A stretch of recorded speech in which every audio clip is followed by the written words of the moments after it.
Oklahoma surged back into the playoff mix after big road wins at Tennessee and Alabama. They're going to take on their former Big 12 rival Missouri, as both are now in the SEC. USC and Oregon will meet in a high-stakes showdown that could shape that playoff field. BYU could lock up its playoff spot if it can get past a Cincinnati team ready to play spoiler. Vanderbilt also must beat Kentucky if it wants to keep its playoff hopes alive.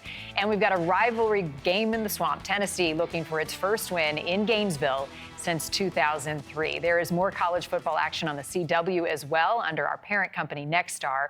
Furman taking on Clemson. Coverage for that game starts tomorrow, 4 p.m. Eastern on the CW. Love Fridays because I get to talk to former NFL player Marques Ogden about all the excitement happening this weekend. Hello to you. Let's start with Oklahoma in the top 10 right now. Is Mizzou, or can Mizzou be the spoiler?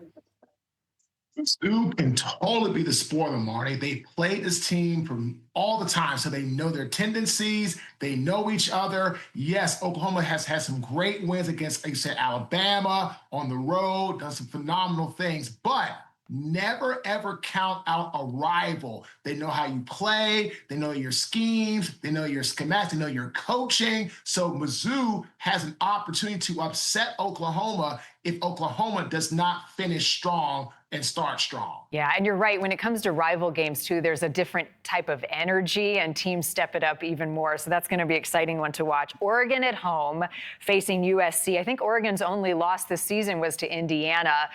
Do they have the advantage on this one?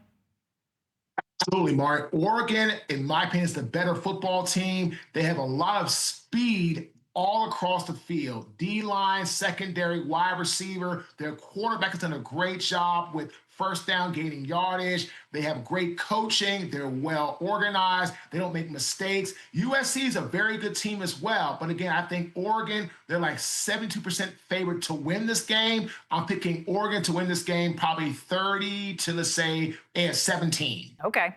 If BYU, Marcus, beats Cincinnati, they're likely to head to the playoffs and secure that spot. What's the strength of that team, and what do they need to do to make that happen?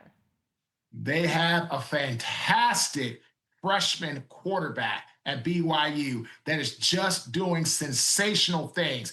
Throwing the ball deep 30 yards or more, controlling the clock. He's not turning the ball over. Again, well-coached team, and the offensive line at BYU has done a great job in pass protection, running the football, and keeping guys off of their quarterback. So in my opinion, BYU is the favorite to win this game. But again, you always just you don't take anybody lightly on a Saturday. Play hard, play to win. BYU is the favorite, in my opinion, to win. Yeah, leave it all on the field. This is when it really matters, including the Vanderbilt-Kentucky matchup. Make or break for Vandy?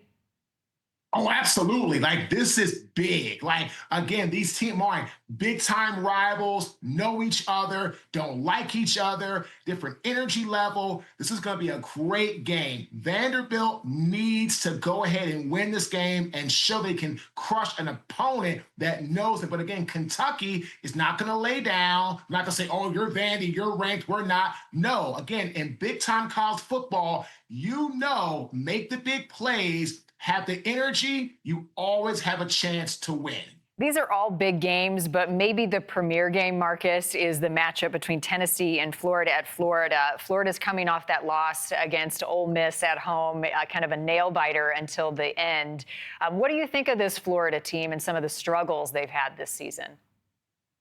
Florida is a really good football team, Mark, but they've played some tough opponents. When you're playing, teams like you said, and it's the nail biter, and you're hanging on, and you're trying. Again, Florida is in a very tough division, and always has been. So when you lose a tough game in a nail biter down to the last second, it doesn't mean you're not a good football team. This means that some of the plays may not have gone your way. So again, Tennessee is favored, but if they take Florida lightly, they don't do what they're supposed to do, they don't control the clock, they don't win the third down conversions, they're going to have some trouble. Because again, Florida, even though they don't have like a great record, they're not a bad team. They just lost some big games, right, Mark, against some big-time opponents. Looking into your football crystal ball for the playoffs, who do you think are the top two teams still standing in the final moments?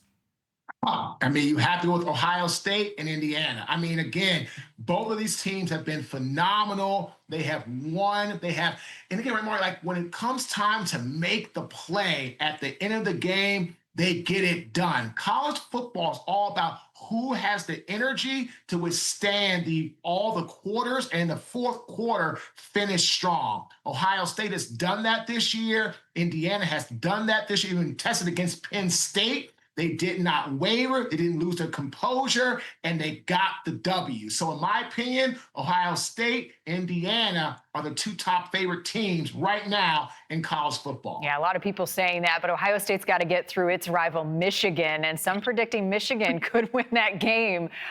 We'll see, Marcus. I'm going to be watching that one. It's always fun to talk to you. Thank you. I'll see you next week. Happy Thanksgiving, Marty. Happy Thanksgiving. All right, once again, you can catch more college football action on the CW. Furman taking on Clemson. Coverage starts tomorrow, 4 p.m. Eastern on the CW.